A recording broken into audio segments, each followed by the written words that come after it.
I wonder, I wonder if by any chance you are one of those people who need to check things regularly. So before you leave the house, you need to check maybe twice, maybe three times if it's really locked.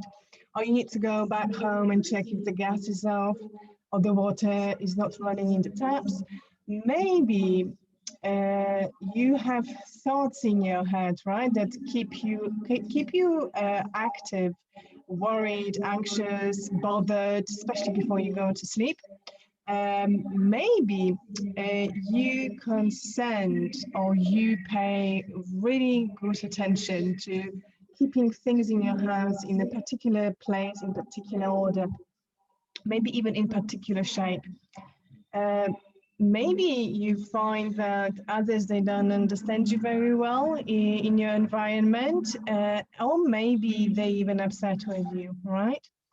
So if one of those options sounds like it might be your behavior, perhaps it is compulsion, meaning something you cannot stop, obsession, which is over the top, a little bit more or much, much more than others would find in their life, and it is disorder. So we're talking about OCD, obsessive compulsive disorder.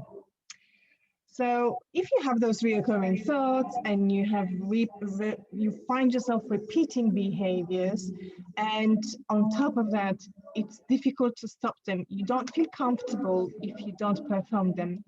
Some might think that you have OCD, or you even been diagnosed with OCD by your doctor. You probably know that it starts at certain point in your life, and it's very visual, very factual. Normally, statistically speaking, it is in early ages, onset of puberty, or maybe somewhere along the way of early adulthood. So it's not quite early, and you would be one of those 1.5% of the population who are affected by it. So it's not as common, but it is common. Uh, Now, you've also might be interested to know that OCD we don't really know in psychology or psychiatry where OCD comes from. We speculate that it might be because of environment, meaning you've learned it from your conditioning times. You observe it and it's normal to you. You can't imagine being any different. Or maybe it is biological, meaning the way your brain anatomy is functioning, your genetics factors are pushing you to express it as an OCD is unstoppable. Some people say it's also a personality factor. So some people, um, uh, more than others, by law of personality, they experience this phenomenon as well. So it is anxiety disorder, right? Because you're constantly worried and you're trying to overthink it or undo it, this behavioral cognitive behavior disorder. Here tells us that what you might find is that it is very intrusive, it is very frequent as well. It is also unwanted. You don't choose to think that way. You don't choose to feel anxiety. It is very disturbing, and you probably feel unease. Those activities carried out repetitively, they are there because you're trying to relieve distressing feelings and obsessive thoughts. So there is, if you like, a reason. There is a method to this madness. So for some people with OCD, obsessions and compulsions might occur, might affect them early hours of the day, but for others, it might become very severe in the evenings or afternoons. There's no rule about it. Now, it is definitely something that stops you or those people around you who suffer with it from daily normal life activities. It's almost like it's holding you captive. You cannot be yourself and you cannot present yourself to your beloved ones in your best form.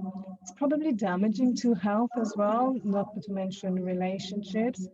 And it is a huge redundancy factor as well. People can lose their employment because of that, because they become so dysfunctional in their day-to-day life. So it is very serious, as you can imagine. So what are those obsessions in your thoughts? Well, when you worry that you or something like your food, like your cosmetics, like your environment might be contaminated, then you might consider OCD. Or you are in constant fear that something bad might happen if things are not in order or symmetrical. Mm? You might be worried that something of a harm might come to yourself or other people if you don't prevent it, or just out of nowhere. Uh, you might even experience disturbing sexual images or thoughts. OCD also is experienced by religious groups and religious beliefs.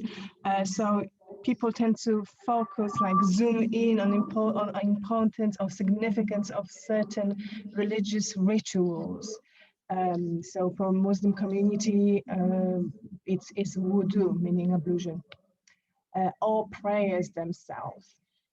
Now, in a relationship, how OCD pops out, surface flares on the surface, is that you might constantly thinking in your relationship that you might lose this relationship, or you're not good enough, or maybe you experience some sexuality identity crisis, or you blame others that they are unfaithful.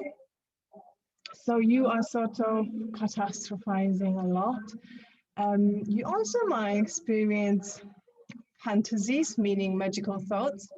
And what are they? Well, they make you think that if you do certain things in a certain way, in a certain ritual, it will stop bad things from happening. Or that if you stop imagining bad events happening, that will decrease possibility that will happen, or either way, or vice versa. So you have that kind of fantasies in your head, you're creating your own rules. You also might experience violent thoughts, and at that point, I urge you to watch negative thoughts, as well as hearing voices video, which I made already. And now, checking things repetitively is that compulsion in doing in your behavior. So I already give you a few examples of them, but like you constantly switching on and off lights, that is very common. Or you're constantly cleaning the surfaces. You're washing excessively.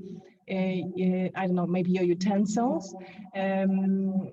You want to carry out something in particular order. So I give you an example. You don't want your clothes to be put to be dried at a certain time, or you want to put them out in a very particular way. No one can touch them because that disturbs you a lot.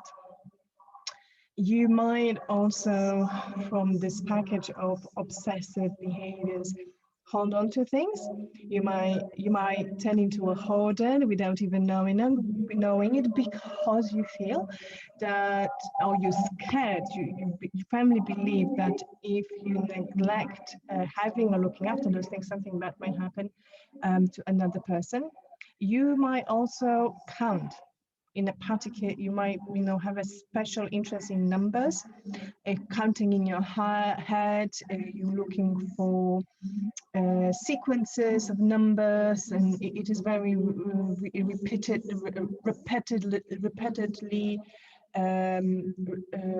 in a very repeatedly manner, meaning you have your you have your reasons to do it, and that causes you anxiety, but also calms you down if it's done on a regular basis. So as you can see, those thoughts and behaviors, those rituals of thoughts and behaviors, they take lots of time, and they disturb day-to-day life, and they destroy relationship as well as your career. And obviously there are ways to deal with it, as you can imagine. So the first step to any disease is to get to know your enemy. What is it that you are suffering from? Understanding symptoms and knowing that you're not the only one. And then talking about it, psychotherapy, especially CBT, cognitive behavior therapy, they proven to be very successful. Relaxation. So for some of you, it might be meditation. For some of you, prayers, going to the nature, grounding yourself, massage, you light exercise like stretching exercise, like Pilates, and so forth. And for those of you who that's not enough medication, and that includes um, um, drugs which manipulate your brain chemistry. They call selective serotonin reuptake inhibitors. So it's a very long name for a quite simple reaction, meaning they increase serotonin hormone in your body, and they have different names across the globe. Now, if that doesn't work, neuromodulation might be considered by your doctors, and that is electrical activity in certain areas of your brain. So, this magnetic stimulation of your brain might be the last and the only resource that can actually help you. And there are various ways to do it. For instance, TMS, transcranial magnetic stimulation, is non-invasive device which is placed above your head, and it sort of stimulate your magnetic fields. And there's numerous other ways to deal with electromagnetics, with your situation from the perspective of energy and electromagnetics. Okay, I hope that was helpful. Don't forget to leave notes. We are here to learn from each other. Don't forget to sign to my channel, AGS Therapy, here on YouTube, as well